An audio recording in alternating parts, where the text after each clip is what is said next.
This girl is named Ji-eum. She has lived through many lifetimes, and specially she can remember the memories from all of her previous lives. As a result, Ji-eum has exploited this ability to earn money. On the stage, Ji-eum performs a flamenco dance with remarkable skill and speaks numerous languages fluently. She can even read history from 1,000 years ago effortlessly, which astonishes many people. Soon, she became famous and was named as the omnipotent young woman. Drawing on the experiences accumulated over 18 previous lifetimes, Ji-eum gained fame and earned money through her performances. However, unfortunately, all of her money was stolen by her father, who used it to gamble. Even the money she had secretly saved up was taken by her scoundrel of a brother. She could only sit on the ground helplessly. The money was intended to help her prepare herself neatly to meet someone, because after recovering the memories of all her past lives, this was the first person she thought of, the person she had promised to reunite with after her reincarnation. Because of having no money left, the next morning, Ji-eum had to run to find the only person who could help her at that moment, her niece named A-kyung from her 17th lifetime. A-kyung was busy frying dough sticks while praising the young girl playing the accordion on TV, that unaware that it was actually her own uncle. At that moment, Ji-eum with disheveled looking came running over and handed A-kyung a piece of paper. It contained a message from her uncle Jung-ho, asking her to lend the child in front of her some money. However, A-kyung's uncle had passed away early, and a piece of paper like this couldn't prove anything. Ji-eum then pointed at the girl on TV. A-kyung excitedly recognized her as the famous multi-talented girl from television, but her disheveled appearance made A-kyung doubtful.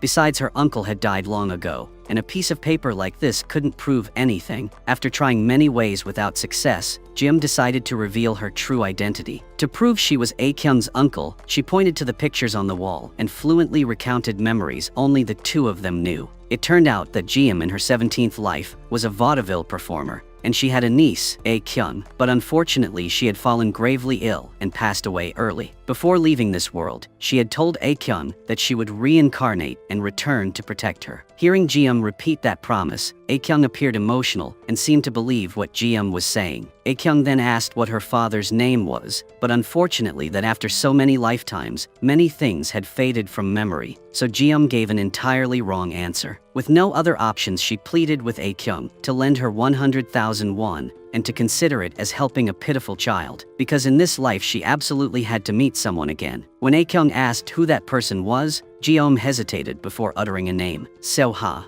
It was during her 18th life when she was still Ju-won. Soha in her memory was a mischievous boy who had knocked over her easel without even apologizing. The second time she met Soha was when she visited her mother's close friend and saw him again by the pool. With the curiosity, she asked him why he was down there, but was unexpectedly pulled into the water by Soha. Though his prank left her soaking wet, Ji-eum smiled. It had been a long time since she had felt such curiosity about someone. The moments she spent with Soha always made her can live with her right age and forget the pain she had endured through from countless cycles of reincarnation of lifetimes. On the day Seoha's mother lay on her bed, weak from illness, she promised to take good care of Seoha in her place. Unfortunately, promise could not be fulfilled, because on Seoha's birthday, the car that was carrying both him and Ju-won got into an accident. In order to shield Seoha with her own body, Ju-won took her last breath right there in the car, and then reincarnated into her 19th life as the current Ji-eum. In her heart, she still held on to unfinished matters from her previous life. Ji-eum wanted to know whether Soha had survived that day, or if he was living well. Ji-eum's story moved A-kyung, and she agreed to lend Ji-eum the money, wishing her success in finding Soha soon. Overjoyed, Ji-eum left, but before going, she turned back to look at A-kyung and said that living alone must have been hard for her, and asked A-kyung to try and wait for her. She then quickly ran outside. A-kyung stood frozen for a moment and hurriedly ran out to watch the direction Ji-eum had just gone. At that moment, she truly believed that Ji-eum was her uncle. Meanwhile, Ji-eum skillfully hopped onto a bus. After that, she took a taxi to Soha's house. Standing in front of the familiar gate from her past life, memories of Ju-won suddenly flooded back. On Soha's birthday, she had given him a secret box and hid the key in the spot that she liked most. Little did she know that this beautiful memory would become her last in her 18th life. At the end of each lifetime, Ji-eum would always pray that it would be her final life, or that those memories would never return. But this time, she broke the pattern. She prayed and promised Soha that she would return. Unfortunately, that the accident had damaged Soha's hearing, and he could no longer hear her words. The image of Ji-eum collapsing on top of him became a haunting memory that Soha could never forget. Returning to the present, Ji-eum found a way to climb over the wall and enter Soha's house, relying on memories from her past life to climb a tree, from which she could look into Soha's room. There she saw the young man sitting by the window, playing the piano. Ji-eum finally burst into tears of joy. Soha was indeed still alive, and not only that, he had grown into a tall and handsome man. However, his temper was still as fiery and irritable as ever. Though she had only intended to see if he was still alive, Ji-eum couldn't help but want to look at him a little longer. Afterward, Ji-eum returned to live with A-kyung. The two of them abate much strenuous in life and were incredibly happy, but one day, Soha suddenly disappeared, and from then on, Ji-eum never saw him again. 8 years passed like that, and Ji-eum grew into a beautiful young woman with an extremely high IQ that able to breeze through important exams like the high school entrance exam effortlessly. She was even accepted early into Kai University. When she heard the news that Soha had become the director of MI Group's branch in Germany, Ji-eum was overjoyed. Finally, she had found a way to meet Soha again. Ji-eum joined MI Group even though she was being courted by many other companies offering better benefits. However, the path to Soha was still full of challenges, as he seemed to have no intention of returning to Korea. While Ji-eum was contemplating whether to become a senior employee at MI in order to transfer to Germany or not, a small piece of news about Soha made her extremely happy.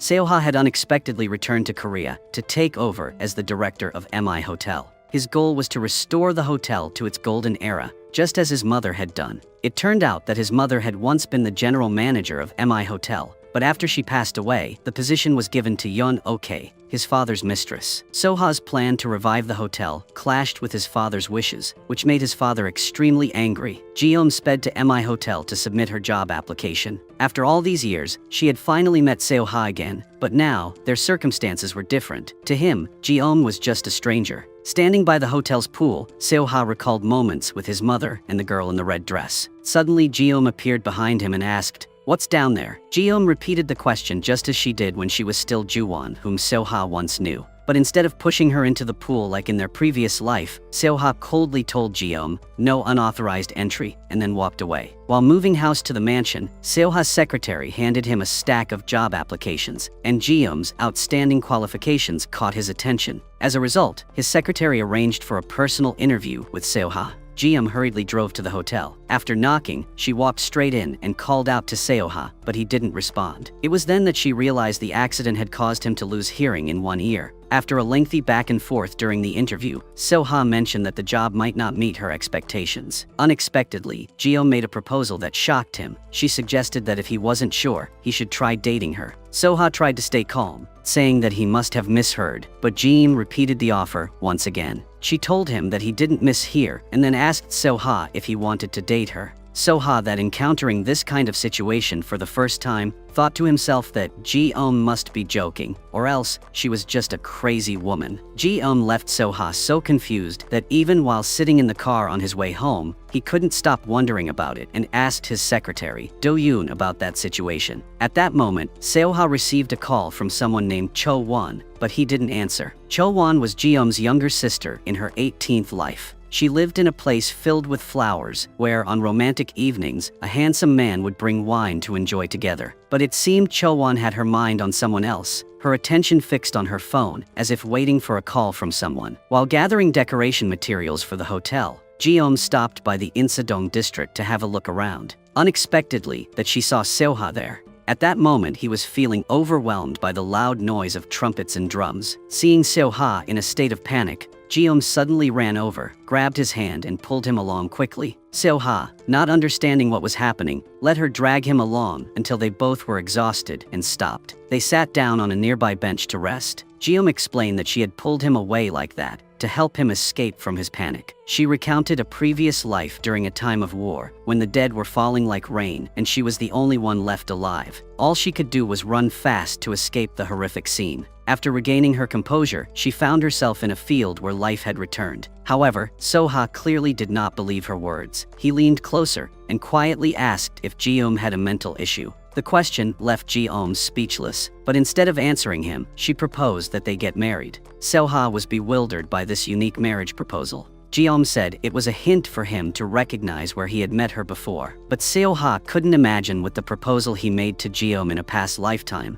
as there was still no result from the interview, which made Ji-eum anxious. She decided to meet Seo-ha to express herself further. While the two were talking, the door suddenly opened, and hearing Secretary Do-yoon call the girl who had just entered Cho-won, Ji-eum realized that it was her younger sister. This was officially the first meeting between the two sisters in this lifetime. In a moment, memories flooded back. It seemed that Seo-ha did not want to meet Cho-won, and Secretary Do-yoon tactfully invited Cho-won to leave. Seo-ha firmly told Ji-eum to go back and wait, but Ji-eum said she was willing to accept even a small position, like a housekeeping staff member, to work at MI Hotel. Ji-eum's persistence puzzled him. Ji-eum remembered that she still had a roll of documents that she had forgotten to give to Seo-ha. At that moment, she happened to meet Seo-ha in the hotel lobby and handed it to him. It turned out to be a drawing of the hotel at its busiest and most crowded time. Seo-ha showed a hint of surprise and then immediately changed his mind. He agreed to let her stay at the hotel for a trial period. On the first morning of Ji-eum's work at the hotel, she and Seo-ha encountered a noisy group of young men in the hotel lobby. The staff reported that they were the general manager's son and his friends. Seeing Ji-eum behind Seo-ha, one of them grabbed her and asked her to join them for a while. Seo-ha, showing no mercy, kicked him in the leg and put him directly on the hotel's blacklist. At that moment, General Manager Yun-ok appeared and invited Seo-ha to her office for tea. Ji-eum immediately recognized her as the woman who had previously had an affair with Seo-ha's father. During the first internal meeting, everyone was assigned tasks except Ji-eum. When she questioned this, Seo-ha explained that her skills were too diverse, so she should assist others. Unable to utilize her talents, Ji-eum felt a bit disappointed. As she stepped outside, she unexpectedly ran into Cho-won. Not wanting Seo-ha to know, Cho-won had used a fake name to submit a project proposal to the hotel and had asked Ji-eum to submit it on her behalf. Seeing Ji-eum rummaging through her document folder, Secretary Do-yoon immediately approached to give her a warning. Seo-ha showed zeal in her heart and watched as the two people whispered secretly outside. After Ji-eum left, Seo-ha summoned Secretary Do-yoon to question him. Secretary Do-yoon vaguely replied that he and Ji-eum were just chatting. Seo-ha's heart has more and more doubts. Who is Ji-eum after all? As he sank into the pool to thinking, a sudden memory flashed through his mind. The image of a little girl with a bright smile appeared. The girl had told Seo-ha to marry her. This memory awakened that made Seo-ha suddenly laughed. He took out an old scarf and immediately called Ji-eum. She rushed to meet him at full speed, but unfortunately she was disappointed. Seo-ha only remembered that she was the 9-year-old Ji-eum who used to follow him around and once pulled him away from trouble once time. Still not giving up, Ji-eum once again proposed marriage. This was not a simple decision, but one that had been considered over many years. Although Seo-ha refused, but when he was alone, he was laughing while taking a shower. On this side, Seo-ha's father called Secretary Do-yoon over to be tasked with monitoring and supervising Seo-ha, and he even mentioned that within 2 years, Seo-ha would be moved to another place. After that, he handed Secretary Do-yoon a stack of money, but Do-yoon refused. On the other hand, Seo-ha tried to call Secretary Do-yoon but couldn't reach him, and since he couldn't drive himself, he had no choice but to ask Ji-eum for help. He called and prayed that Ji-eum wouldn't pick up, but the truth wasn't right as what he prayed for. Because the caller was Seo-ha, Ji-eum picked up the phone immediately. As a result, Ji-eum drove to pick Seo-ha up, and they stopped in front of a forest. Ji-eum didn't expect that Seo-ha had brought flowers to visit a grave, and she was even more shocked to find that the grave belonged to her from her previous life. Seo-ha knelt down, and for the first time in front of Ji-eum, he allowed himself to cry as a child. Standing before her own grave, Ji-eum was overwhelmed with confusion. From before until now, she had only felt her own pain. But today, in this life, this is the first time that she understood the sorrow of those left behind. Knowing that Seo-ha was grieving, Ji-eum led him to a nearby cherry blossom garden. Seo-ha suddenly asked Ji-eum what she liked. Without hesitation, she replied that she liked him. When Ji-eum asked Seo-ha in return what his type was, Seo-ha thought for a moment and then answered that he liked older women. It can see that he still couldn't forget Ju-won. However, Ji-eum continued saying that people often told her she seemed mature beyond her years. This left Seo-ha speechless. He thought to himself that it was a sign of intransigent. As soon as Ji-eum drove onto the road, a truck sped past, triggering Seo-ha's traumatic memories of the past accident. Ji-eum quickly handed him an airbag to help him breathe and calm down, which eventually settled him. After today, Ji-eum finally understood the pain and loss of those left behind, of Seo-ha, her family from her past life, and even her niece, A-kyung, from her previous life. Ji Ji-eum sits drinking on the anniversary of her own death, and thanks to A-kyung that she remembered that today was also Seoha's birthday, so she rushed through the rain to his house. Seoha sat alone, played the piano in the quiet room. Ever since Ji-eum had departed from this world, he had never celebrated his birthday because he was afraid it would remind him of the moment she took her last breath. At that moment, Ji-eum took a taxi to Seoha's house, not knowing that someone else had arrived before her. As soon as Seoha opened the door, Ji-eum seized the opportunity to interrupt him. She had heard that confessing one's feelings on their birthday would be unforgettable, so she told Seoha that she liked him. Seoha might have thought she was being impulsive, but he did not know that this abrupt confession was also imbued with Ji-eum's hope that from now on, he would only remember this confession on his birthday and forget the painful memories of the past. However, at that crucial moment, Choi-won suddenly opened the door, and the two of them locked eyes in stunned silence, as if a dramatic confrontation between the two women was about to unfold. Seoha callously used the excuse of having a guest to send Ji-eum away, then turned and went back inside. The atmosphere inside the house was equally tense. Even though he had vowed never to celebrate his birthday again, Choi-won stubbornly insisted that he'd blow out the candles. Seoha angrily ordered her to leave his house within 3 minutes. Overwhelmed by the hurt, Choi-won argued with him before leaving immediately. When Choi-won reached the gate, she was surprised to see Ji-eum still standing there. She handed Ji-eum the cake she had made over the past 4 hours. Ji-eum couldn't help but ask if Choi-won liked Seoha. Choi-won didn't answer directly, but instead asked Ji-eum if she would give up on Seoha if Choi-won liked him. Ji-eum fell into silence. The fact that her younger sister also liked Seoha made Ji-eum extremely fell into awkward situation. She liked Seoha, but didn't want to compete with Choi-won. The next morning, when Ji-eum met Seoha again, Seoha recalled her confession from the previous day. Ji-eum realized she had been somewhat aggressive and took the initiative to apologize to him to clear the awkward atmosphere. Seoha suddenly thanked her and then awkwardly walked away. The hotel renovation project faced some difficulties. As the company was unwilling to invest, Seoha had no choice but to seek help from outside. He went to meet his uncle, whose introduction significantly improved the chances of securing funding. After the discussion, Seoha couldn't drive himself home, so his secretary, Do-yoon, came to pick him up. Unexpectedly, that as soon as they arrived, Secretary Do-yoon was met by Ji-suk. Also was his old classmate that stopped him. Ji-suk relied on his power to mock and stomp on his phone in front of his friends. After witnessing this incident, feeling indignant on behalf of Secretary Do-yoon, Seoha poured a bottle of wine over Ji-suk's head and almost went so far as to punch him. But fortunately, that Secretary Do-yoon intervened in time. The two men then discussed their work and left arm in arm. The next morning, Seoha brought a bouquet of flowers, intending to place it in the flower pot in the hotel lobby. However, a stranger had arrived before him and had already placed an identical bouquet there. When Seoha saw this, he asked Ji-eum if she was the one who had replaced the flowers. Upon learning that these were the flowers Seoha's former love had particularly liked, Ji-eum was shocked. Was it right that he had loved someone else before? At that moment, Choi-won suddenly entered carrying a large bouquet of flowers. Secretary Do-yoon stopped her and asked why she was there. It turned out that Choi-won had used a fake name to submit a proposal for the hotel's landscape renovation project in order to help both of them. Seoha then called Secretary Do-yoon into an office to question why Choi-won was chosen, given that he was currently unable to meet her. Through the argument inside, Ji-eum had to quietly close the door, not wanting the harsh words to hurt Choi-won. Choi-won hurriedly turned and walked outside, but after going a short distance, she sat down on the ground and cried. Ji-eum quickly followed her. She felt deeply for her sister, but didn't know how to comfort her. She invited Choi-won out for drinks that evening. After a few drinks, Choi-won confessed that she had fallen in love at first sight, which made Ji-eum curious.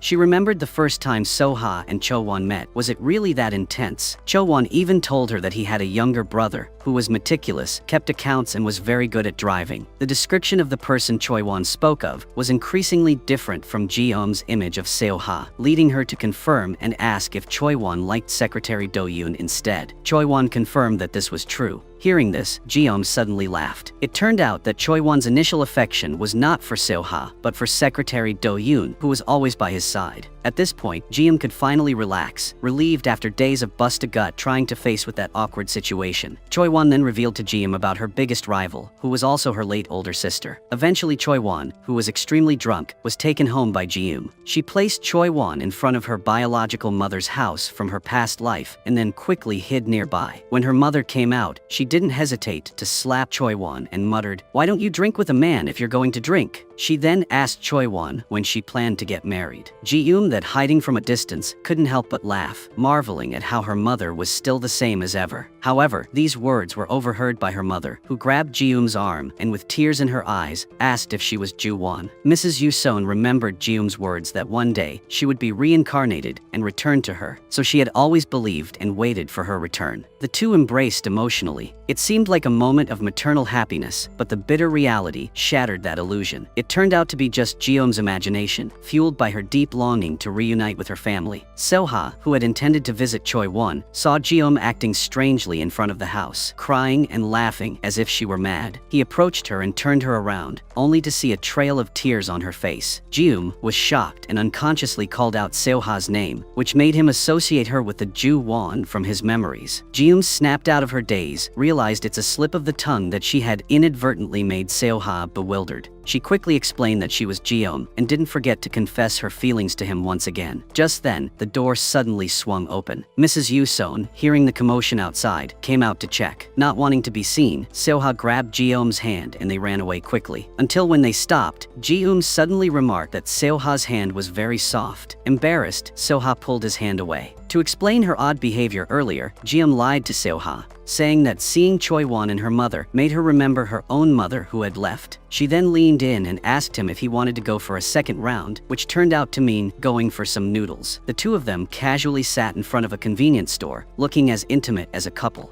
After they finished eating, Ji-eum helped him get a taxi home. During the ride, Soha was extremely confused, seeing Ji-eum's presence everywhere. He had to remind himself to stay alert, not be brainwashed. Instead of going home, Soha went to Secretary Do-yoon's house, where he encountered Do-yoon's younger brother in front of the house. It turned out he was the manager of MI Hotel, but there are times when he's so shameless like that. After eating at someone else's house, he even asks to stay the night. That night, as they were going to bed, Soha told Secretary Do-yoon that he had decided to meet Cho-won to discuss a potential collaboration. To be fair, if not for the unresolved issues in his heart, Cho-won was a capable person. Soha was teased by Secretary Do-yoon when Ji-eum was mentioned. He felt embarrassed and turned his back to signal that he wanted to sleep, but his thoughts unconsciously drifted to her. Meanwhile, Ji-eum was walking home, and on a deserted road, she crossed paths with a man dressed in a black suit. At the moment they passed each other, the man suddenly stopped, staring at Ji-eum with an intense and suspicious gaze. When Ji-eum got home, she confided in A-kyung that she had met her mother from a past life today. A-kyung noticed that Ji-eum wasn't in the good mood, so the two of them brought out some alcohol to drink. Ji-eum could be called a god of alcohol, because technically, this was her third round of drinking today. She confessed to her niece that she wanted to be with Soha as Ji-eum, not Ju-won. Meanwhile, the man in the black suit appeared once again, holding a dusty wooden box in his hand, which contained a stick used for rolling dice, resembling the staff used by ancient shamans. The secret of Ji-eum's reincarnation may soon be revealed. The next morning, Soha and Secretary Do-yoon went to meet Cho-won to discuss the collaboration, and Ji-eum unexpectedly appeared. Looking at Ji-eum, Cho-won suddenly recalled when she took her home the day before. That memory made Cho-won feel as if Ji-eum was like her sister. She kept asking Ji-eum if they had met before, nearly causing Ji-eum to accidentally reveal the truth. She flustered and dropped the teapot on the ground. Soha hurried over to help her clean up. Ji-eum and Cho-won chimed in, praising Soha for being a gentleman. While Soha and Ji-eum were walking through the garden, she boldly declared that from now on, she would confess her love to him 3 times. If in the 3rd time, he still rejected her, she would give up. She didn't believe he would still turn her down by the 3rd time.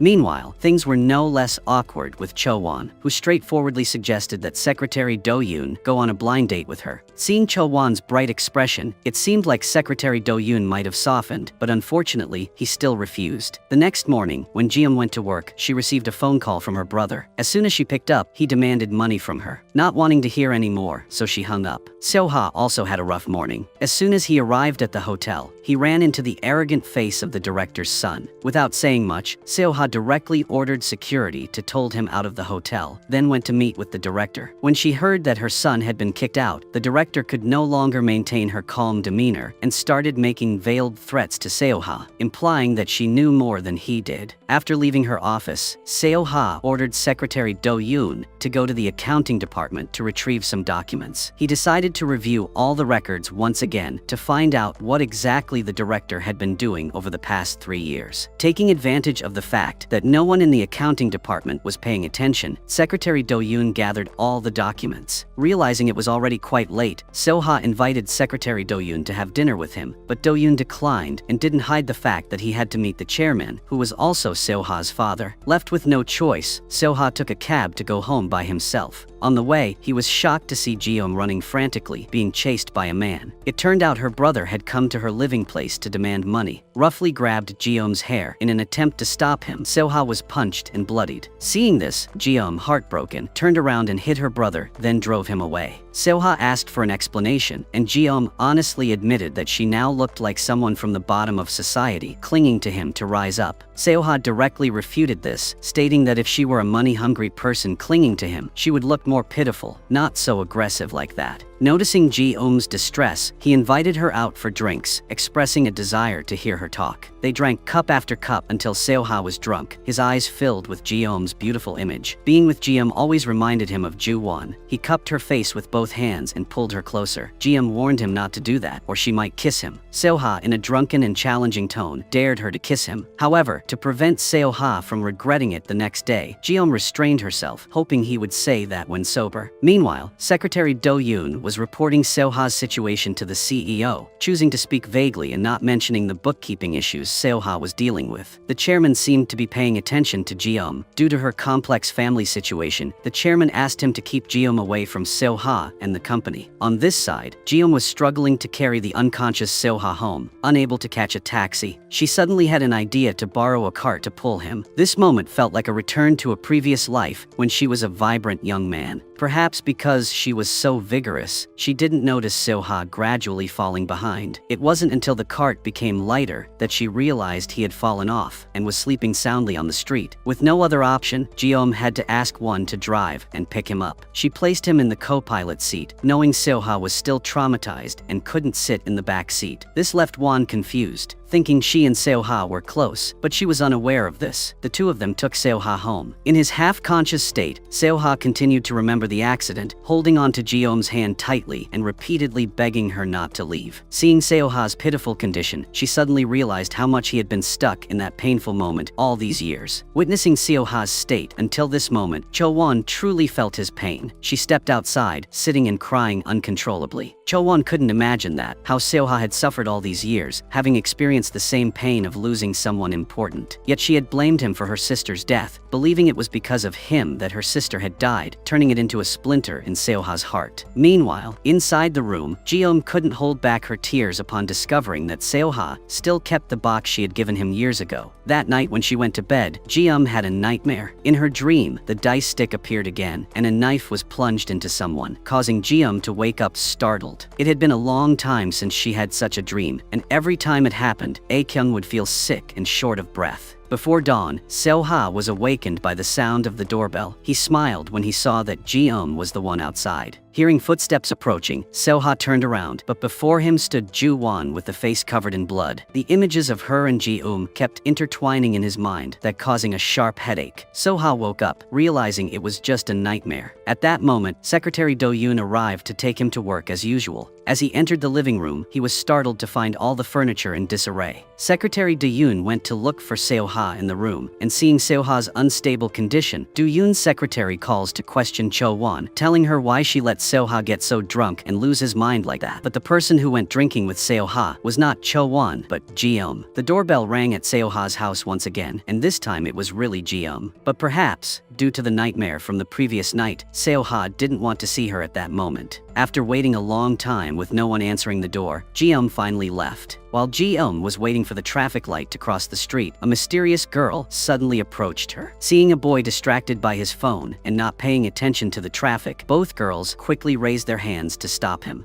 Ji-young pinched the boy's cheek and warned him to be careful when crossing the street. Suddenly, the mysterious girl turned and smiled and called her Ju-won, being called by a name from a past life by a stranger, which left Ji-young feeling somewhat bewildered. She watched the back of the girl as she walked away, vaguely sensing something. Meanwhile, Soha was submerged in the pool, seriously contemplating. The moments spent with Ji-young truly made him forget all his worries and felt his heart lighten. Soha wondered if this was what it felt like to have feelings for someone someone and if he could accept it. While Soha was still underwater, Cho won that because of worrying about him, then rushed over. Seeing Soha floating motionless in the pool, she panicked and jumped in. After making sure he was okay, she burst into tears, thinking he had drowned in the pool. It's just that Secretary Dooyun has to take care of two people. He brought Soha a glass of warm water, only to be taken aback by Seoha's comment. Seoha said he seemed to like Ji-eum. Secretary Do-yoon told him that if he liked her, then just like her, there was no need to make such a fuss. Seoha replied heavily that every time he saw Ji-eum, he thought of Ju-won. This drove him crazy. At this point, Secretary Yoon was at a loss for words. To resolve the issues with Seoha, Cho-won asked Secretary Do-yoon to arrange a meeting with Seoha. They arranged to meet at the beach, where Secretary Do-yoon would take Seoha for a walk. Cho-won thought it over and decided to invite Ji-eum to come along. On the blue beach, Seoha and Ji-eum stood and talked. Seoha had many questions for her, such as why she had cried that day, why she had called him so casually without using honorifics, even though he was much older than she was. Instead of answering him, Ji-eum chose to remain silent amidst the sunny and windy beach. Ji-eum confessed her feelings to him once more. This time, Seoha did not refuse, but he did not respond immediately. Ji-eum then pulled him into a dance. The two laughed joyfully, immersing themselves in the dance and ignoring everything around them. Suddenly, a shower of rain appeared, and the four of them had to take shelter temporarily at Seoha's nearby villa. There, Cho-won and Seoha gradually resolved their issues. Meanwhile, Ji-eum was still at her old family villa from a past life when the mysterious young man from before suddenly appeared at A-kyung's restaurant. He came to ask for extra work at the shop, but unexpectedly that it was just when A-kyung fainted. She was taken to the hospital and remained unconscious for 5 hours before waking up. Despite multiple examinations, no illness was detected. She told the boy not to reveal this to anyone, including Ji-eum. At that moment, Ji-eum was suddenly awakened by a thunderclap. She wandered around the old house and reminisced about the memories from when she was still Ju-won. She found the old doll she had hidden in a secret place. However, this action was seen by Cho-won. Seeing that Ji-eum had discovered both her own and her sister's secret hiding places, Cho-won couldn't help shouting and asked Ji-eum how she knew that place. Ji-eum, that still lost in her memories, was just startled. To cover up, she said she was looking for a hair tie and apologized for carelessly touching things in the house. Seoha had witnessed all these actions, which once again disturbed his feelings. Defying the rain, Seoha went out for a walk alone. Ji-eum hurriedly grabbed an umbrella and chased after him. Under the rain, Seoha saw the image of Ju-won on Ji-eum and realized the shadow Ju-won had left was too large. Eventually, Seoha rejected Ji-eum's confession at the beach. Ji-eum returned home, knowing that A-kyung had been suffering from joint pain recently, so she had bought a special gift for her. However, she was surprised to find that after just 1 day away, A-kyung had already hired a new employee and allowed him to eat and sleep there. Ji-eum worried and scrutinized the new employee with a probe eyes. Meanwhile, Soha was waiting in the CEO's office. He had discovered evidence that Ms. Yeon-ok was using company funds for personal matters. He threatened her that either cooperate in renovating the hotel or be dismissed in disgrace like her son. Unable to withstand Soha's pressure, Ms. Yeon-ok chased after him with documents, intending to hit him. Ji-eum quickly stepped in front of Soha to protect him. At that moment, Seoha's uncle appeared, hurriedly stopping Ms. Yeon-ok and then pulling her away. The next day, loan sharks came to the home of Ji-eum's older brother. Unable to extract money from his sister, he had revealed that his sister had a very wealthy boyfriend who might pay off the debt. Because of this, the gangsters came looking for Seoha. Ji-eum's brother used her to lure Seoha to a secluded place. This was witnessed by Do-jin, the younger brother of Secretary Do-yoon. Meanwhile, Ji-eum suddenly received a strange message stating that if she didn't want her boyfriend to be beaten, she should come immediately. Soon after, an image was sent to her, and she was horrified to see Seoha's face in it. On the other side, Seoha, upon discovering that the loan sharks were using him to threaten Ji-eum, decided to ignore them and leave. However, they rudely and attempted to use force to stop him. As the leader was about to be the next target to be beaten, Do-jin ran over and hit him with a stick. Secretary Do-yoon's younger brother had followed Seoha and the loan sharks here. As an athlete, Seoha reminded him to be careful not to hit anyone. But Do-jin argued that, compared to getting him into the police station, it was better for the son of the MI chairman to be charged with assault. This unusual way of speaking successfully frightened the loan sharks. The sound of police sirens made them hastily flee. He looked towards the police car and was very surprised that there was no police car there. It turned out that Ji-eum, that when in an emergency, had used a speaker to mimic the sound of a police siren. Fortunately, Ji-eum had arrived just in time. She bowed her head and apologized for the trouble she had caused him. As Seo-ha and Ji-eum were debating about resolving the issue for her, Do-jin's keen eyes saw through it. He interrupted and called Ji-eum's sister-in-law, despite Seo-ha's strong denial. The two continued to call each other sister-in-law and younger brother, and the sibling-like affection surged. They even decided to go for a barbecue together. Seo-ha, with no other options, reluctantly followed. Meanwhile, Cho-won sat alone, dazed, increasingly suspicious of Ji-eum's strange behavior. She happened to meet Secretary Do-yoon, and their conversation turned to Ji-eum. From Secretary Do-yoon, Cho-won learned that Ji-eum had admitted that her approach to Seo-ha and Cho-won was intentional. On the other side, Ji-eum, enjoying the barbecue with Seo-ha and Do-jin, received a call from Cho-won. She went to find Cho-won and saw her drinking alone. Ji-eum asked her what had happened, but Cho-won, influenced by Secretary Do-yoon's words earlier, was very disappointed in Ji-eum. She considered that Ji-eum had deliberately approached Seo-ha by pretending to be Ju-won, using her own pain to win his affection. Cho-won called Ji-eum over to warn her that if she did this to her and Seo-ha again, she would not let Ji-eum off the hook. Ji-eum hurriedly chased after Cho-won. Seeing her still gentle, Cho-won could not help but question Ji-eum, asking why Ji-eum made her feel so much like her sister, why she knew all the secrets of her sister and herself, and why she patted her head affectionately. Cho-won even irrationally thought that if Ji-eum were her sister, everything would make sense. This drove her crazy, and she wished that Ji-eum was truly her sister. Seeing Cho-won burst into tears, Ji-eum could not help but waver. She closed her eyes, repeatedly reminding herself that this would make her regret it, but her emotions betrayed her. She took Cho-won's shoulders and spoke gently like an older sister. Even though she knew she shouldn't, she admitted that she was Ju-won. Contrary to what Ji-eum had hoped for, Cho-won thought Ji-eum was lying again. She turned to leave, but was held back by Ji-eum. Yoon patiently explained to her younger sister that she had returned to the old house many times because she missed her sister and their parents. Based on her memory, she even mentioned that Cho-won had 3 moles on the back of her neck and a large scar on her back from a deep cut by a mirror when she was little. Details that even Cho-won herself was unaware of. Cho-won only felt that the idea of reincarnation and remembering a past life was too absurd. Ji-eum went home. She told A-kyung about her conversation with Cho-won. Suddenly, Ji-eum heard the sound of a vibrating phone, and the two of them discovered Min-gi, who they were unsure had heard the conversation. It turned out he was there to meet the mysterious girl named Han-na. It seemed that the two of them knew each other. They were secretly monitoring Ji-eum and So-ha, and even discussing A-kyung's recent illness, suggesting they had discovered some secret. Meanwhile, Cho-won returned to her mother's house and asked her about things that happened when she was young to verify Ji-eum's claims. Her mother was astonished because everything Cho-won mentioned was true. However, she thought that Cho-won was too young at the time to remember those details accurately. Because of this, Cho-won remained dazed for the rest of the day. To further reinforce her trust, when she happened to meet So-ha, she asked if he believed in past lives. This question left So-ha stunned, as Ju-won had asked him a similar question before. Hearing this, Cho-won immediately asked if she had said anything more. Realizing that her reaction might have been a bit excessive, Cho-won then asked if Ji-eum was in the office. So-ha informed her that Ji-eum had taken the day off. It turned out that Ji-eum had taken the day off because she was preparing to meet with the director of the loan shark company to resolve her brother's debt. She believed that to defeat the enemy, one must target the general, so she went directly to the office to meet with the company's director. Ji-eum brought a blue ceramic vase from the Goryeo dynasty to use as collateral for the debt. Upon learning that Ji-eum's boyfriend was from a wealthy family, the blue vase suddenly seemed more valuable. The director became much more accommodating. He accepted the vase, and Ji-eum presented a debt repayment contract, demanding that he sign it, while also threatening him with the fact that his company was operating without a proper registration. The director was forced to stamp the contract. Just when it seemed the matter was settled, Ji-eum's older brother suddenly appeared. He was puzzled about why she was there. After Ji-eum left, he eavesdropped on the situation inside the director's office and heard some shocking news. It turned out that the accident involving Seo-ha and Ju-won was caused by this director. Moreover, it was not an ordinary accident, but a deliberate one. The director himself admitted that he was very scared when he learned that an innocent child had died. Returning to Cho-won, that same evening, she unexpectedly received a call from her mother. Previously, Cho-won had been curious about what her older sister was like, and her mother suddenly recalled a story from a long time ago in the garden. kindergarten when Ju-won had behaved very strangely. She recounted that Ju-won had repeatedly said she would be reincarnated and would come back to find her, asking her not to be too sad if she died. Hearing this, Cho-won remembered Ji-eum's unusual behavior and her last words when Ji-eum said her past life was Ju-won. Cho-won quickly hung up the phone and immediately drove off, deciding to meet in a small alley near Ji-eum's house. Cho-won decided to try to believe Ji-eum's myth story. So if she later finds out that Ji-eum was lying, she will never forgive Ji-eum. Ji-eum's nod broke through the final barrier in her heart. Cho-won rushed to embrace Ji-eum, and after all her doubts, she chose to believe in what she wanted, accepting that Ji-eum was indeed her sister Ju-won. Ji-eum stunned and hugged her sister. Perhaps this was one of the most strange and joyful moments in her 19th life. Min-ji, that observing from a distance, saw this touching scene and immediately called Hanna, saying that Ji-eum had rekindled a past connection. However, Ji-eum was unaware of this. Her actions made things more complicated. The next morning, Ae-kyung dressed up beautifully and told Ji-eum that she was going out to dinner with Min-ji, specifically asking her not to disturb them during their date. However, Ae-kyung's condition seemed to worsen. Back at home, perhaps her intuition made Ji-eum suspicious of Min-gi. She opened Min-ji's room to check and found the strange dice-like stick. As Ji-eum picked it up and heard the tinkling sound of the bell, memories from her dreams resurfaced, made her stunned and let go of the cane, and hurriedly closed the door before stepping outside. Coincidentally, Min-gi had returned and witnessed all of Ji-eum's actions. In another development, Ji-eum's brother tried to meet with Soha to discuss what he had learned. Finally, Soha discovered that the accident from years ago was an attempt on his life. Seoha's eyes showed disbelief, as he could not immediately accept this secret. The next morning at the workplace, Cho-won innocently called Ji-eum's sister in front of everyone. Ji-eum had to pull her aside and remind her not to call her that in public, as her current identity was Ji-eum, not Ju-won from her past life. Unfortunately, these words were overheard by Secretary Do-yoon on the stairs. Not only did he hear everything, but he also repeated exactly what he had heard earlier. Secretary Do-yoon did not believe in reincarnation and thought it was odd to believe in what they were saying. However, Ji-eum could not let him leave so easily. Eventually, under Ji-eum's pressure, all three agreed to keep this matter a complete secret. Cho-won grabbed his hand and suddenly said that she liked him, causing all three to be momentarily stunned. Regaining her composure, Cho-won realized she had misspoken and quickly corrected herself, saying that she believed in him. As a result, Secretary Do-yoon left in embarrassment, while Cho-won feeling shy that buried her face in her sister's shoulder. Meanwhile, Sewa held the business card of the loan shark company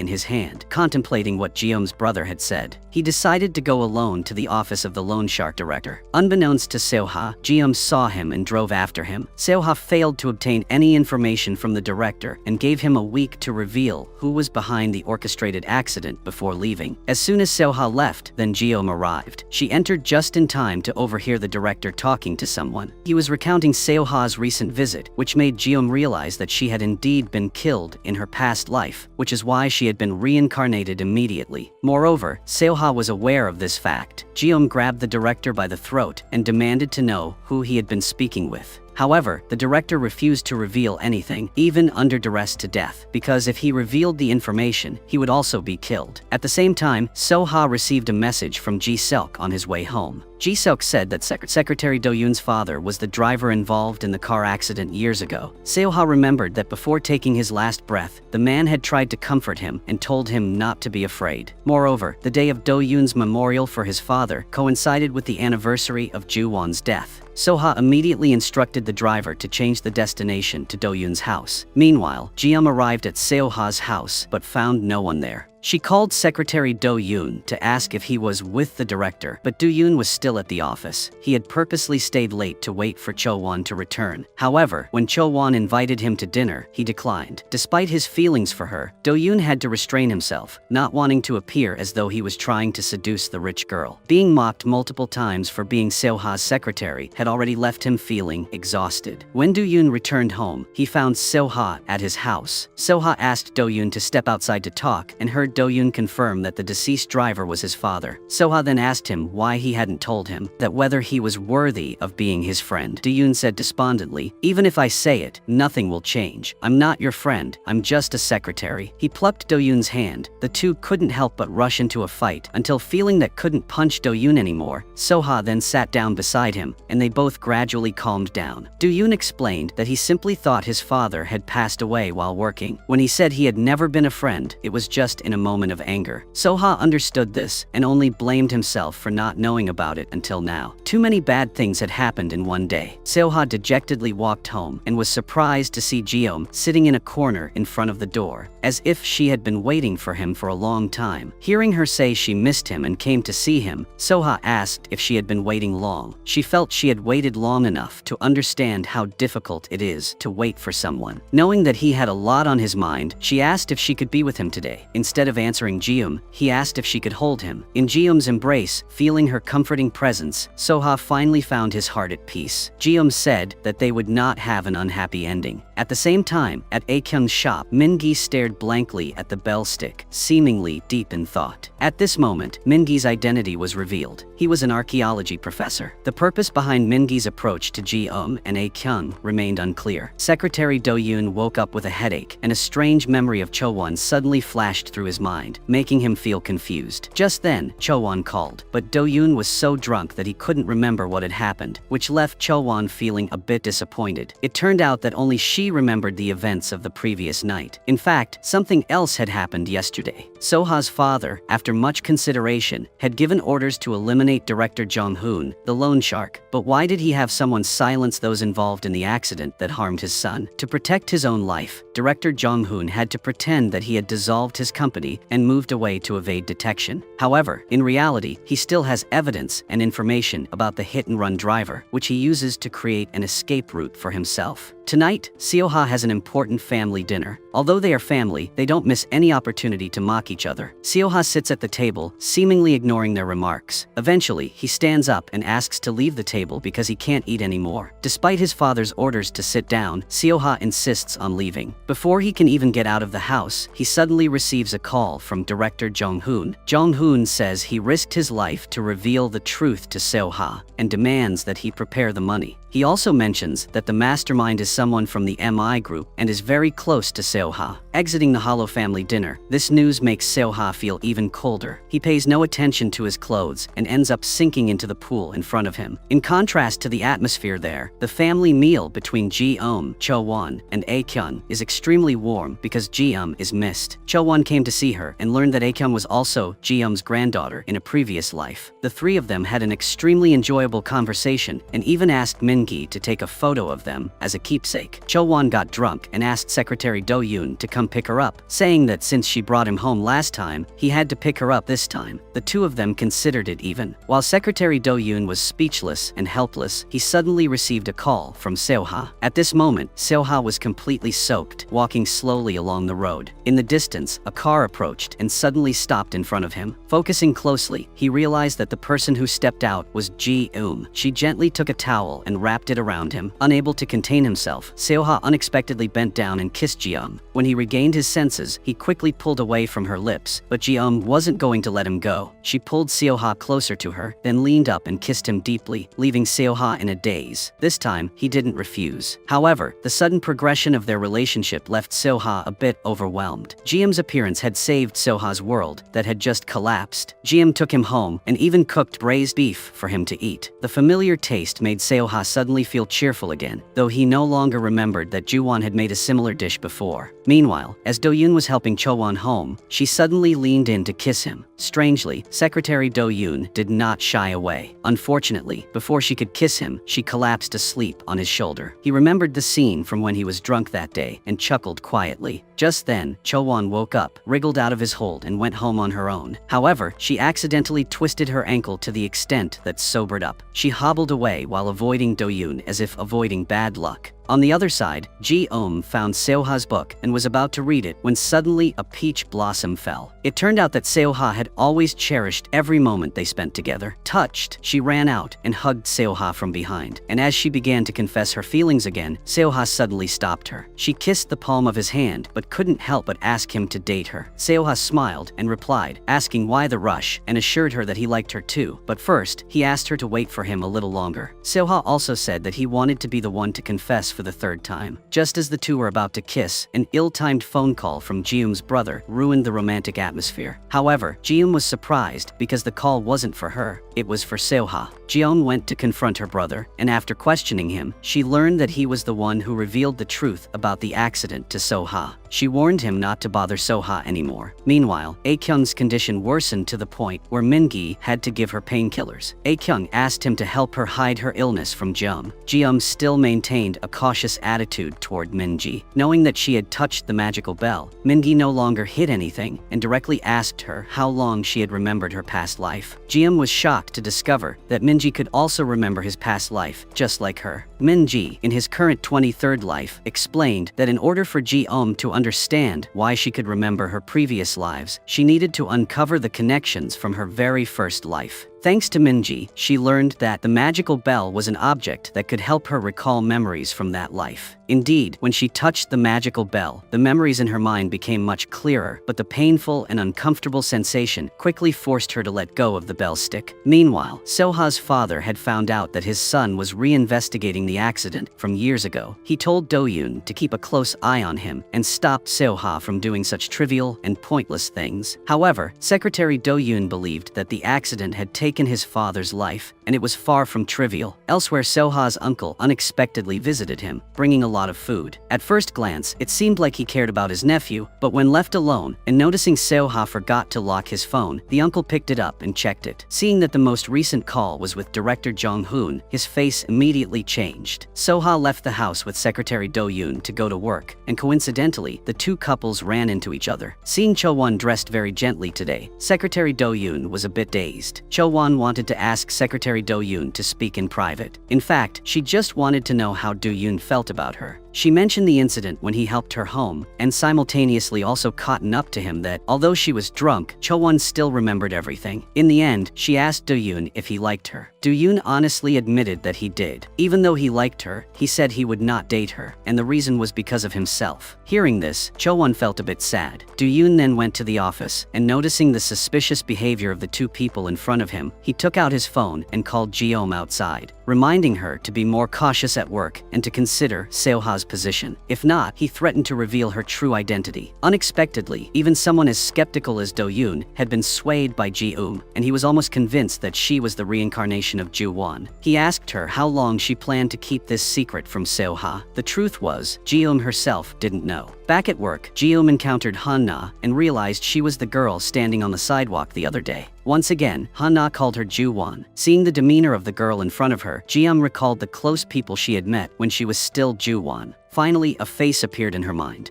Ji-eum gasped and asked if it was really her. Han-na nodded and then opened her arms to embrace Ji-eum. Unexpectedly, Han-na was actually Sang-ah, Soha's mother, who had passed away from illness long ago. At the same time, Soha received a message from director Jong-hoon stating that he still had evidence of the accident and demanding Soha come to make a deal. Upon hearing this, Soha wasted no time and rushed to the loan shark's office, but director Jong-hoon had already moved. While searching around, Soha accidentally bumped into someone. It turned out Ji-eum had also rushed there out of concern for him. Soha, worried she might get hurt because of him, grabbed her shoulders and scolded her, asking if she would only stop when she drove him mad. However, Ji-eum wasn't remorseful at all, and instead took Soha's words as a third confession of love. On their way back, Soha unexpectedly received another call from director Jong-hoon, telling him to come to the address he had sent for the deal, but warning him not to bring anyone along. Ji-eum pleaded with Soha to let her drive him there, and they agreed that Ji-eum would wait outside. Meanwhile, director Jong-hoon and his men were on the move as well, unaware that their car was being followed. Because of this, two tall masked men began tailing them closely. Both cars stopped in front of a deserted field, and Soha stopped Ji-eum from going further in, convincing her to let him handle it alone. At this point, Soha had reached his limit, that if he were to get lost Ji-eum, he would seek her out again. Ji-eum covered her mouth and laughed, nodding as she watched his figure walk away. However, a fleeting image suddenly flashed in her mind. A person wearing a green robe, holding a blood-stained longsword. Min-gi's words echoed in her head again. She had to find the connections from her first life. Driven by those memories, Ji-eum's feet unconsciously followed that distant figure. Soha entered an abandoned building. Just as he stepped inside, a falling object landed near him, startling Soha. He moved closer to check, and as he suspected, the object that had fallen was a person, and it was none other than the man he was there to meet, Director Jong-hoon. Spotting a suspicious figure in the distance, Soha gave chase. He hid behind a nearby wall, before suddenly lunging out and striking one of the men. However, during the struggle, another man struck Soha on the head with a bat. They took advantage of the moment to escape. Ji-eum arrived just in time and stepped inside, horrified to see someone lying there. Fearing it was Soha, she was about to move closer to check when a hand suddenly covered her eyes. Soha hugged her tightly. The police arrived to seal off the scene. One of Director Jong-hoon's men was still lingering nearby, holding the bag that contained the evidence from the accident. That night, Soha's father arranged to meet Ji-eum at his private residence. He handed her an envelope in an attempt to shut her mouth. Ji-eum grew even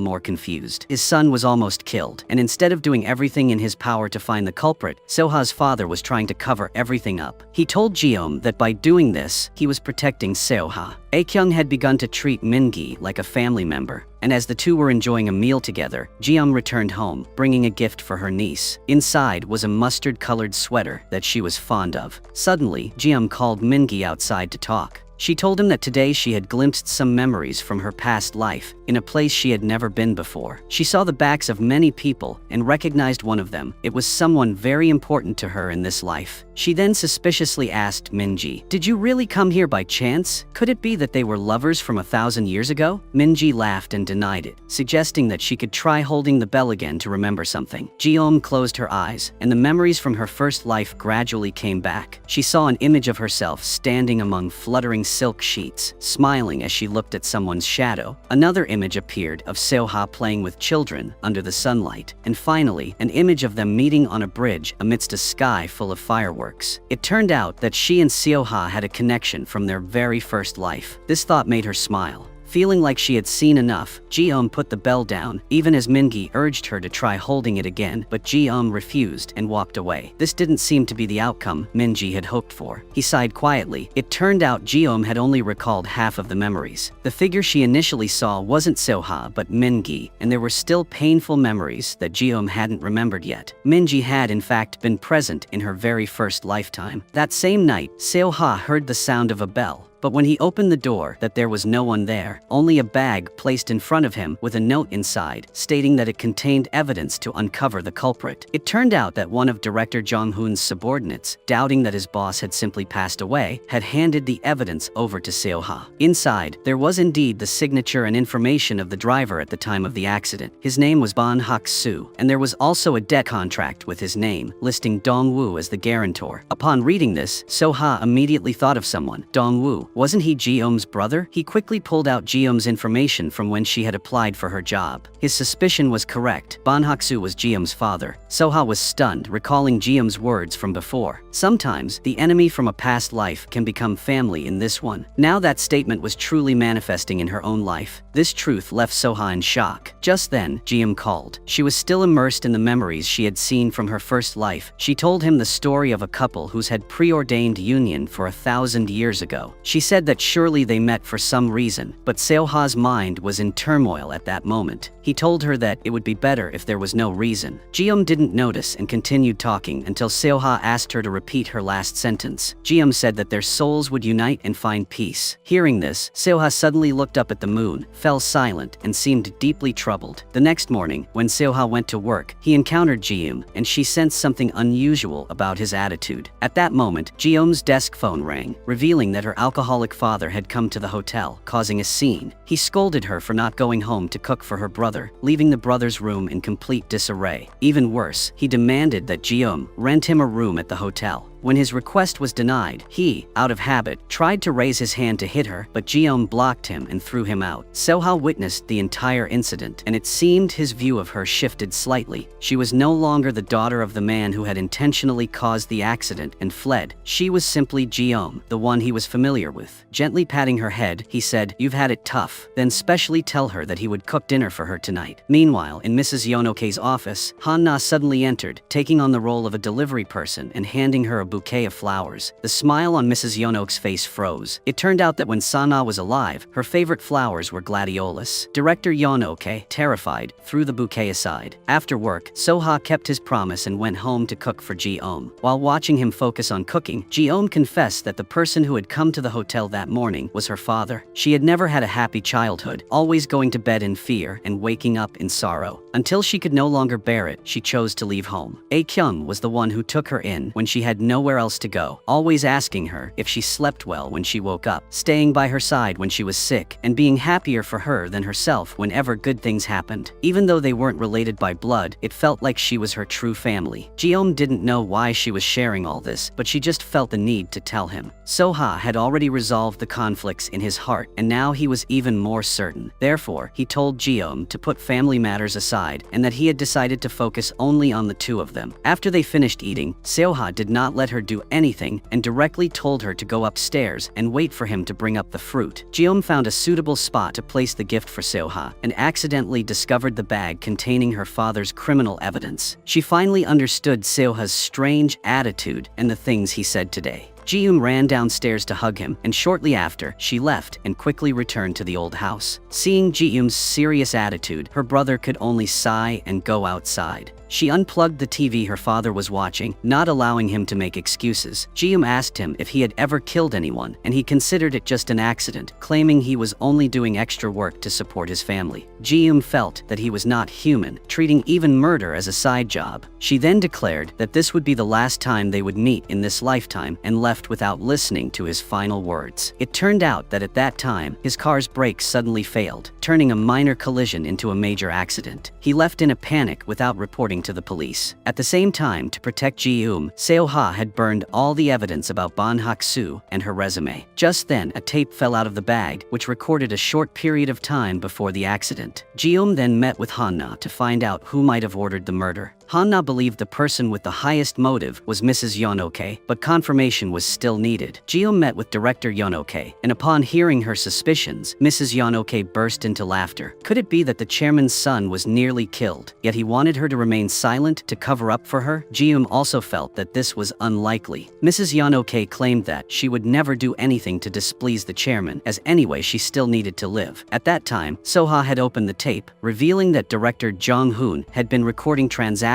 with a machine when the mastermind suddenly walked in. Since the recorder had not yet been turned off, it captured the entire conversation. The voice on the recording was so familiar that Soha played it back multiple times since he was unable to believe his ears. Meanwhile, Ji-eom was stunned by the truth she had just uncovered. The person the chairman wanted to protect, the person Seo-ha must not discover, was none other than his own uncle. In front of Seo-ha's uncle, Ji-eom could only calmly bow her head and then leave. After replaying the recording several times, Seo-ha finally accepted that the person who wanted to kill him was indeed his uncle. He kept asking why his uncle had done this, and then, as if going mad, he began to smash the objects around him. Cho-won lost her sister Do-yoon. Do-yoon was young, but lost the place for he to reeling. Moreover, he also had to raise his younger brother, including a sister he loved who died while protecting him. Not only did innocent people die, but many hearts were also shattered by this traumatic accident. And he, who should have died, continued to live calmly in front of others. Meanwhile, Ji-eom rushed back to Seo-ha's home and found that the evidence had been completely burned, leaving only ashes behind. Ji-eom could not help but feel heartbroken and sighed. Entering the room, seeing Seo-ha in a disheveled appearance, huddled in a corner, unable to bear seeing him torment himself, Ji-eom decided to ease his guilt by revealing the truth. In the room with just the two of them, Ji-eom slowly played a piece of music, a melody known only to herself and Seo-ha. As the familiar music played, Seo-ha stared in shock and asked her how she knew it. Ji-eom responded slowly, saying that she was the author of it. Ji-eom told Seo-ha that whenever he missed someone, he should try to play. It would improve his mood significantly. Ji-eom repeated the words she had once said to Ju-won in the past, which made Seo-ha confused. He asked how she knew about that, and she explained that she used to be Ju-won. Despite Ji-eom's explanations, it seemed that there were too many things happening today for Seo-ha to grasp. He thought Ji-eom was just trying to comfort him, asked her to leave so he could be alone. Ji-eum then mentioned the treasure box she had given him on his birthday and said that the key was in the book Ju-won had loved the most. She also gave him a note, instructing him to open the note only after he had opened the treasure box. Ji-eum conveyed this to Won, made Cho-won wonder why Ji-eum suddenly did this. Ji-eum said it was because she had something she wanted to say to Soha. As Ju-won, she recounted the anguish of having to remember all her past lifetimes, which made Won feel heartbroken for her. Ji-eum resolutely walked on, and the 19 long lifetimes seemed to appear vividly before her eyes. Ji-eum returned home. She was startled to find a magical bell in her room. Curious, she was about to touch it but ultimately decided against it. She returned the bell to Min-gi and told him that, for her now, the first life meant nothing and was of no importance. Afterward, Ji-eum left, leaving Min-gi alone, lost in thought and muttering to himself that it all meant nothing. Even in his dreams, Soha continued to think about Ju-won's last words, but he still couldn't understand what she meant. The next morning, he took the treasure box back to his house and found the book Ju-won had once loved. Just as Jim had said, a key fell out unexpectedly. Before Soha could open the box, his uncle appeared, and he quickly hid the box. Since discovering the truth, Soha could no longer treat his uncle the same way. He asked if his uncle and father had anything they wanted to say to him, but clearly, he didn't get the response he hoped for. Meanwhile, Secretary Do-yoon went to the bar to bring his drunken younger brother home. Due to his intoxication, Do-jin was causing a scene and refused to go home. He also held his brother's collar, demanding to go eat ice cream. Cho-won happened to pass by and saw it, thinking that Secretary Do-yoon was being beaten by a drunk man. So she immediately ran to beat Do-jin. That made him sober. Noticing that Cho-won was increasingly concerned about him, Secretary Do-yoon thought carefully and decided to firmly reject Cho-won's feelings. He couldn't be with her. Although he was used to the harsh words he received while working as Seoha's secretary, it didn't mean he was okay with it. He was merely enduring it because it was his choice, and he wasn't in the pink that can think about this feeling. Therefore, he advised Cho-won to stop here. Clearly, these words hurt Cho-won, and she turned away and walked off. Secretary Do-yoon's younger brother, who witnessed this, could only remain silent. Meanwhile, Ji-eum went alone to the park where they had once missed their appointment. She stood in front of the carousel and waited until all the lights were out. When there was no one around, then she went back home. At that moment, Seoha was still submerged in the pool, lost in thought. He still couldn't unravel the knot in his heart to accept the hard-to-believe truth about Ji-eum. Seoha returned to the villa, took the treasure box, and opened it. Inside, there was a small notebook made by Ju-won herself, in which she recounted the story of a witch who could clearly remember her previous lives. After being reincarnated, she sought out her family, but no one understood her. That was when she realized that, no matter where she went, she wasn't welcomed. She could only remember everything but could not share it with anyone. Many lives passed. Countless fateful encounters became fearful of her, while she grew too weary from the pain. Her heart was like a growing collection of heavy stones. Upon reading this, Seoha finally understood the words her sister had tried to convey in her last breaths. In her next life, Ju-won would surely return to meet him. At that moment, Seoha suddenly remembered the note Ji-eum had given him. He hurriedly opened it and read that if Seoha believed in what was written in the notebook, just go to the place they had missed out on the day she gave him the treasure box. She would be there waiting for him. Seoha rushed out, calling Ji-eum along the way, but she didn't pick up. Ji-eum invited him to come and confirm it himself. To her, Seoha was just an ordinary child, but when she was with this little boy, it was as if the heavy stones weighing down her heart were lifted, allowing her to momentarily forget her past lives and feel as happy as a 12-year-old child. Could someone who remembered 18 of her own lives really smile with this child? At the park, Seoha searched for her everywhere and finally found her at the carousel. Only now did he dare to believe that the sister he loved was standing before him. The two of them embraced tightly, and she said that both Ju-won and Ji-eum wanted Seoha to be happy. At that moment, Min-gi and Han-na were deep in thought, surprised at how deep Ji-eum and Seoha's bond was. At this rate, Seoha would also run into trouble. The two decided to tell them the truth before it was too late. The next morning, Ae-kyung gave Ji-eum a gift as a thank you for the shirt Ji-eum had given her the day before. Just then, she received a call from Han-na. Afterward, Ji-eum went to find Yeon-ok and sat down next to her, remembering how Ji-eum had falsely accused her of the accident before. Yeon-ok was about to give her a glass of water as an alms and send her away, but Ji-eum didn't give her the chance. She commented that Yeon-ok had aged quite a lot. Yeon-ok's expression at that moment was as if she was looking at a mad woman, but Ji-eum continued speaking in a tone as elegant as a refined lady. She mentioned that back when Yeon-ok was tutoring her, she was still quite lively, wasn't she? Playing with her husband. Wasn't that fun? And the hotel she got from her, was she satisfied with it? Hearing this, Mrs. Jiang lost her composure and turned to Ji-um, but Ji-um forced her to listen until the end. If she went through all the trouble of stealing from someone, she had to do it well. Then Ji-um said that she shouldn't have used her son to stage a threat. She was a mother too, after all.